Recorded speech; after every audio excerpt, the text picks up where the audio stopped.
অনেকেই আমাদের কাছে জানতে চান যে ডায়াবেটিস আক্রান্ত রোগীরা রমজান মাসে রোজা রাখবেন, সেক্ষেত্রে ওষুধ সেবনের নিয়মটা কী হবে।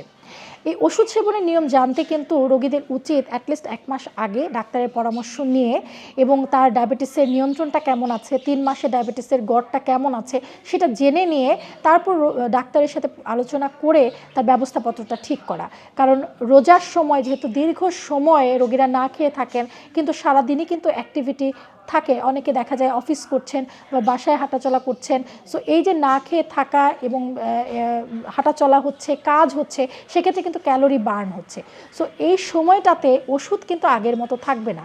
মুখে যারা ওষুধ খাচ্ছেন বা টাইপ 2 ডায়াবেটিস আক্রান্ত যে রোগীরা আছেন, যারা মুখে ওষুধ সেবন করছেন, ইনসুলিন নিচ্ছেন না, তাদের ক্ষেত্রে কিছু কিছু ওষুধ আমরা দিয়ে থাকি যেগুলো ব্লাড সুগার লেভেলটাকে অনেক বেশি কমিয়ে দেয়। যেমন সালফোনাইল ইউরিয়া, এই জাতীয় ওষুধটা কিন্তু ব্লাড সুগার লেভেল কমিয়ে দেয়।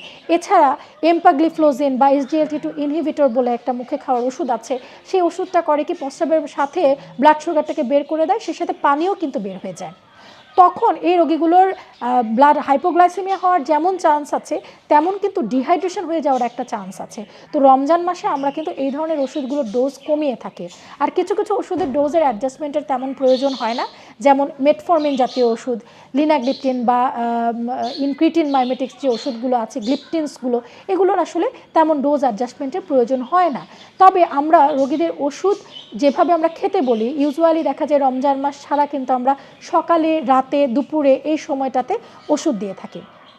কিন্তু রোজার সময় তো আসলে দুপুরে খাওয়া হচ্ছে না, সকালেও খাওয়া হচ্ছে না। সেক্ষেত্রে আমরা যেটা করে থাকি, রোগীর ওষুধগুলো যেই ওষুধটা রোগী সকালে খেতেন, সেই ওষুধটা আমরা রোগীকে বলি ইফতারের সময় খেতে, এবং যেই ওষুধটা রোগী রাতে খেতেন সেটা আমি বলে থাকি আমরা যে সেহরিতে খেতে হবে, কিন্তু অল্প পরিমাণ ডোজে খাবে। আমি একটু আগেই বলেছিলাম যে ওষুধের ডোজটা আসলে কি হবে সেটা গত 3 মাসে সেই রোগীর ডায়াবেটিসের গড়টা কেমন আছে এবং এখন নিয়ন্ত্রণটা কেমন আছে সেটার উপর ডিপেন্ড করবে। সেই সাথে এই রোগীর রোজার সময় তার ডায়েটটা কীরকম হবে, কীরকম মেনটেন করবেন, সেটার উপরও কিন্তু ডিপেন্ড করে যে ডোজটা কতটুকু করতে হবে।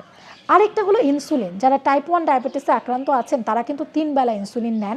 তাদের ক্ষেত্রে রোজা রাখাটা অনেক বেশি ঝুঁকিপূর্ণ, রোজা না রাখাই তাদের জন্য বেটার।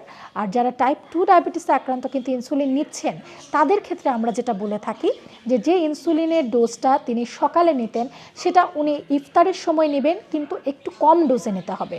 আর যে ইনসুলিন ডোজটা তিনি রাতের বেলা নিতেন, সেটা ঠিক অর্ধেক করে তিনি সেহরিতে নেবেন।